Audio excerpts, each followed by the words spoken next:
여러분 안녕하세요, 준앱입니다. 제가 최근에 영상을 잘 올리지 못하고 있거든요. 게을러서 뭐 그런 이유는 아닌 것 같고, 제 사적으로 일들이 너무 많이 생겨가지고 영상을 찍을 겨를이 없었어요. 뭐 시간도 없고 이 정신력도 부족해서 살아가기에 급급한 그런 시간을 최근까지 계속 보냈습니다. 집안에 일단 상이 있었고요. 그리고 사람이 한 분 돌아가시면은 뭐 이런저런 문제들, 관계 문제, 뭐 돈적인 문제, 그리고 공적인 뭐 서류의 문제, 뭐 그런 것들이 여러 가지가 복잡하죠. 그래서 그런 것들을 챙기고 신경을 쓰고 한다고 바빴고요. 그리고 직장에서 골치 아픈 일이 생기면서 뭐 그런 것들 있죠. 제가 잘못한 게 없어요. 제가 잘못한 게 없고 저의 귀책, 사유 아무것도 없습니다. 제 업무를, 저의 임무를 해태한 것도 아니고 성실하게 임했고 부지런하게 임했는데도 일이 참 꼬이려면 끝도 없을 수 있죠. 그런 일이 있었어요. 그러면서 그것을 해결해 나가고 대처하는 과정에서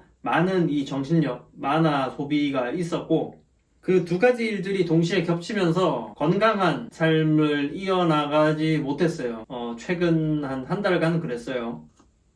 지난주 금요일쯤부터 다시 이전에 그랬던 것처럼 건강한 저의 모습을 되찾았기 때문에 다시 운동을 시작했고요. 다시 독서와 공부를 시작을 했어요. 그리고 차츰차츰 그 RPM을 올려서 오늘 참 간만에 카메라를 켰어요. 제가 주위에서는 소위 멘탈이 좋다 그런 평가를 받는 사람 중에 하나인데, 소위 뭐 멘탈이 좋은 저라고 해서 모든 상황, 모든 경우에 임모탈일 수는 없어요. 왜냐면 사람이기 때문에 언제와 같은 극강의 퍼포먼스를 늘 추구할 수는 없어요. 오케이? 사람의 체력은 왔다 갔다 하고, 사람의 컨디션도 왔다 갔다 하고, 사람의 감정도 왔다 갔다, 정확히는 마루와 고를 치는 파동, 웨이브처럼 이렇게 움직이기 때문에 어떠한 타이밍에 잘못 그것이 걸리면은 저 같은 사람도 충분히 우울감에 빠져들어요. 지금까지의 제 기억을 돌이켜보면은 한 3달에 한 번 정도는 저도 그 원인을 알 수 없는, 그 방금 말씀드렸던 그런 출렁출렁하는 제 컨디션 가운데 묘하게 우연적으로 딱 겹쳐서 저도 원인을 알 수 없는 우울감에 빠져들기도 했어요. 그런데 그 우울감에 계속 빠져 있으면은 우리가 정상적으로 삶을 살아갈 수가 없겠죠. 그럴 때마다 저는 나름의 방법을 통해서 그런 우울감을 남들보다는 빨리 헤쳐나오고 극복을 했던 것 같아요. 뭐 여러가지 방법들이 있어요. 크고 작은 여행을 통해서 주위를 환기한다던가, 친구나 지인 혹은 가족들을 붙잡고 하소연을 하는 방법도 좋은 방법이고, 뭐 운동을 하는 것도 방법이고, 혹은 내가 좋아하는 활동을, 그 중에서도 특히 어떤가에 몰입을 할 수 있는 뭐 그런 것들, 뭐 퍼즐 맞추기 같은 것도 그런 예가 될 수 있겠죠. 그런 활동을 통해서 그렇게 시간을 보내고 감정을 텅 비운다는 말이 적합한 것 같아요. 마음속을 텅 비우고 감정을 텅 비우다 보면은 어느새 마치 자연에서의 자정작용과 같이 우리 마음속, 그리고 우리의 바디도 자연스럽게 치유가 되어가는 그런 과정을 겪었던 적이 있네요.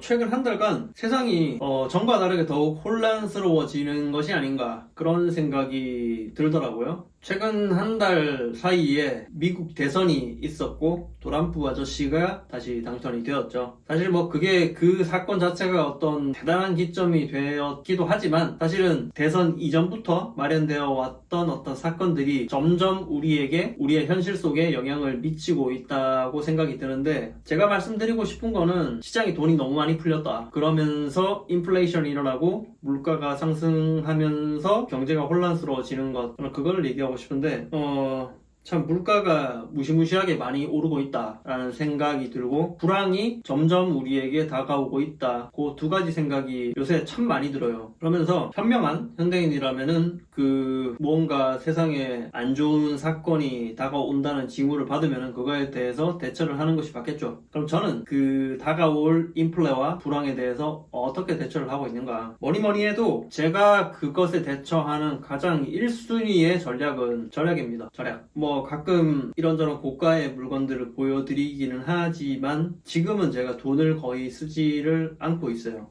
돈을 줄이는 방법은 제가 크게 두 가지가 있는데, 첫 번째는 애초에 돈을 쓰고 싶은 싶은 상황을 만들지를 않거나 돈을 쓰고 싶은 마음 자체를 먹지 않아요. 그게 무슨 말이냐? 그 첫 번째는 돈을 써야 되는 상황을 잘 만들질 않습니다. 뭐 그렇다고 사회에서 고립되어서 집에만 박혀 있는 것은 아니지만 쓸데없는 약속을 줄인다는 거고요. 그리고 물건도 필요하에 사는 그런 쇼핑을 지향을 하지, 내가 원해서 뭔가 꼽혀서 사는 일은 지금에는 거의 사라졌어요. 그러니까 진짜 돈을 써야 될 때 쓰도록 스스로를 많이 유도를 하고 있다는 거죠. 그리고 아시다시피 저는 음식을 직접 해먹는 사람이다 보니까 누군가와의 약속이 잡히지 않는 이상 제가 밖에서 음식을 사 먹는 경우가 거의 없거든요. 뭐 치킨 같은 것은 집에서 못하니까 KFC 같은 데서 사 먹을 때도 있지만은 거의 대부분의 상황에서 저는 저의 건강한 식사를 스스로 해낼 능력이 있기 때문에 재료를 구입해서 제가 직접 하는 식의 식생활을 가장 선호를 하고,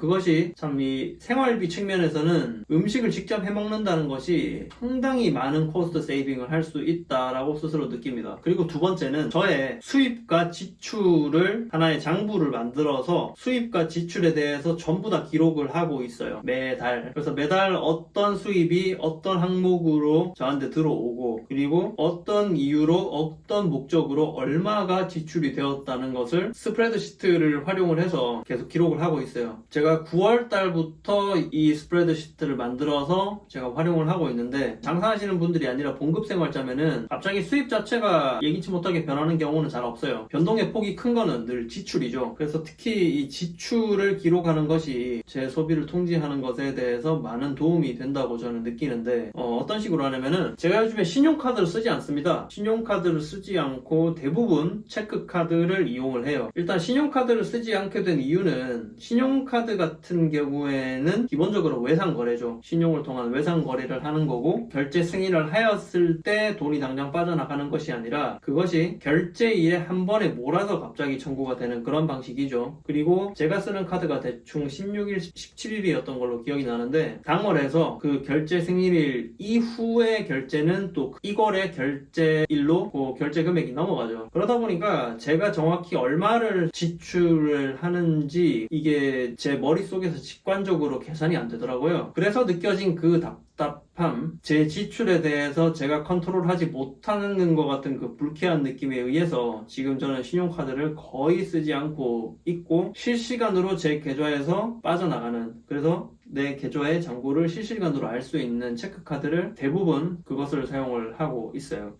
그렇게 체크카드를 사용을 하고, 저는 집에 들어와서, 그러니까 일과가 마치고 집에 들어온 다음에 체크카드로 결제를 했을 때 우리 스마트폰에 푸시 알람이 실시간으로 바로바로 오죠. 네 얼마 썼다, 얼마 써서 너의 통장 잔고는 얼마가 남았다라는 걸 실시간으로 알려줍니다. 그것을 제가 일과가 끝나고 집에 들어와서 쉴 때 이 컴퓨터를 이용해서 그날에 매일매일의 저의 지출 내역을 정리를 해요. 그러다가 보면은 뭐 여러 가지 항목이 생기잖아요. 지출에는 주유를 할 수도 있고, 버스비를 낼 수도 있고, 뭐 식사를 할 수도 있고, 장을 볼 수도 있고, 여러 가지 항목들이 있잖아요. 그것은 스프레드시트를 잘 꾸며서 여러 가지 항목들을 제 나름대로 마련을 해놓고요. 그 각각의 소비에 대해서 그 카테고리제이션을 해놓으면은 시간이 지났을 때 제가 어떤 항목에서 한 달에 얼마 정도를 지출을 하는구나 하는 패턴, 그리고 그 금액의 규모를 직관적으로 알 수 있게 저는 그렇게 지금 만들어놨어요. 그렇게 해서 월 말이 다가왔을 때 그 시트를 제가 딱 바라보고 있으면은 그 다음 월, 이월에는 내가 소비에 대한 전략을 어떻게 가져나가야겠다, 뭐 그런 계획을 세우면서 요즘에 살고 있는데, 이게 저의 소비를 제 의지, 제 이성대로 통제하는데 많은 도움을 주고 있습니다. 결국에 뭐 제가 말씀드린 두 가지 방법은 정리하자면 이거죠. 하나는 가능한 한 덜 쓰는 것, 두 번째는 수입과 지출 패턴을 이해하는 것, 그 두 가지라고 할 수 있죠. 저는 이 두 가지 방법을 통해서 저의 소비와 지출 패턴을 가능한 한 스스로 직관적으로 파악을 해놓으려고 노력을 하고 있고, 그렇게 해서 궁극으로는 가능한 한 돈을 덜 쓸 것, 그 목표로 살고 있어요. 그 경제에 대해서 그렇다는 거예요. 그래서 제가 바라는 궁극의 목표가 있다면 나는 나 나름대로 풍족하게 쓰고 풍족하게 생활을 하였는데 내가 생각하던 것보다 지출이 떨어지는 것, 저는 그거를 목표로 하고 있거든요. 그것도 어느 순간 그 정도 수준에 다다르고 나면은 그거를 몇 달간 이어나가다 보면은 몸속에 체화되고 그러다 보면은 마치 습관처럼 그것도 이어나갈 수 있을 거라는 확신을 하고 있어요. 그러면은 내가 벌이가 뭐 얼마나 되던 간에 남들이 얘기하는 것처럼 뭐 월 1000 이상, 월 2000 이상의 고소득을 올리지 않아도 내 형편에 맞게 살면서 내가 풍족함을 느끼면은 상대적으로 나는 부자의 삶을 살 수도 있는 거잖아요. 뭐 누가 봤을 때 뭐라 하던 간에 스스로가 그렇게 생각하고 스스로가 그거에 납득하고 스스로가 그런 패턴에 설득이 될 수 있으면은 이 부와 풍요라는 거는 다 상대적인 개념이기 때문에 내가 얼마를 벌건 남들이 생각했을 때 많이 벌건 적게 벌건 간에 나는 풍족한 생활을 영위를 할 수 있다고 저는 생각을 합니다. 그래서 지금 이렇게 준비를 하고 있는 거고요. 최근에 유니클로 옷을 몇 개 샀어요. 긴팔 티셔츠 2벌 정도 사고 바지를 한 벌 사고 그래서 7, 8만 원 정도의 지출을 했는데 제가 2005년부터 유니클로를 사 입었었는데 그때와 다르게 지금의 유니클로가 대단히 좋아졌어요. 어떤 점이 좋아졌느냐? 품질도 좋지만 예전에 유니클로는 문제가 되었던 부분이 뭐냐면은 패턴이 저와 안 맞다는 거였거든요. 그러니까 어떻게 안 맞느냐? 상의를 입으면은 팔이 다 짧다. 뭐 그런 것들. 옷 자체가 저의 체형이 맞지 않은 거죠. 품질이 아무리 좋으면 뭐예요? 팔이 짧아버리고 기장이 짧아버리면은 못 입잖아요. 그런 문제가 있었는데 지금의 유니클로 옷은 패턴 자체가 개선이 잘 되어서 저 같은 사람 몸에도 아주 잘 맞는 그런 옷을 생산해내주고 있었고 옷 3벌에 한 7만원 정도의 금액은 뭐 돈을 많이 쓴 거라고 아무리 생각해도 그렇게 말을 할 수가 없잖아요. 뭐 적당한 가격을 지출하고 기분 너무 좋더라고요. 저렴한 가격에 제가 생각했을 때 좋은 옷을 손에 넣을 수 있으니까 기분이 끝내줬단 말이죠. 겁나게 좋았는데 혹자는 유니클로 옷은 싸구려라서 취급을 안 한다는 분도 실제로 세상에 계시잖아요. 근데 그런 사람들은 똑같은 유니클로라는 재화를 손에 안겨줬을 때 불쾌감을 느낄 거 아니에요. 그런데 똑같은 재화를 손에 넣어줬을 때 저 같은 사람은 아주 행복감을 느낀단 말이죠. 그런 상대성, 그리고 그 상대성에서 나오는 공짜로 얻을 수 있는 그런 행복감, 저는 그런 것들을 추구를 하는 사람이에요. 여기에는 남들보다 돈은 적게 쓰고 그런 행복감을 누리기 위해서 별다른 노력이나 별다른 코스트가 들어가지 않는데 그야말로 생각의 전환을 이용해서 공짜로 우리가 얻을 수 있는 메리트죠.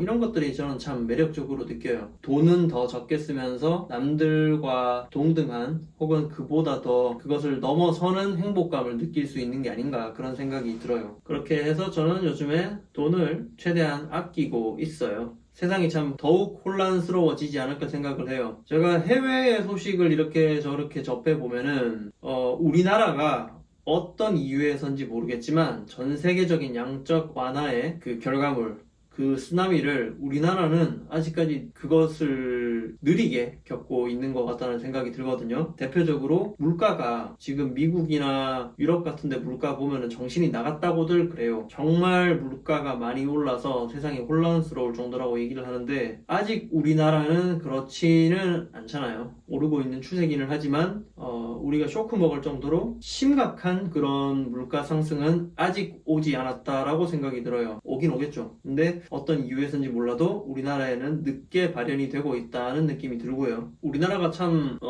소비도 많이 하고 특히 에너지와 공공자원들을 되게 흥청망청 쓰는 나라인 것 같아요. 나라에 참 돈이 많고 사람들의 생활 수준도 풍요로운 것 같은데 그러든지 말든지 간에 저는 다가올 아직 잡히지 않는 불황과 고물가, 불경기를 위해서 앞서 말씀드린 것처럼 가능한 한 돈을 아끼고 가능한 한 저의 수입과 소비의 그 추이를 이해하고 그렇게 생활을 해 나가보도록 하겠습니다. 그러면서 총알을 비축하고 여윳돈을 점점 축적을 해서 다가올 어떤 뭐가 다가올지는 저도 모르죠. 아무도 모르는데 언제 다가올지 모를 그런 위기의 순간, 시련의 순간들에 대비하기 위해서 오늘도 내일도 모레도 열심히 돈을 아끼고 잘 생활해 볼 계획입니다. 간만에 카메라를 켜니까 적응이 안 된다는 느낌이 확 오네요. 그런데 제가 힘든 순간은 또 지나갔고 지금 만화가 점점 충전이 되고 있기 때문에 아직까지는 완전히 회복되었다고 보기는 좀 힘들고, 시간이 조금 더 지나서 제 만화가 충만하게 보충이 되는 그 순간이 오면은 또 할 얘기가 이것저것 엄청 많이 생각날 거예요.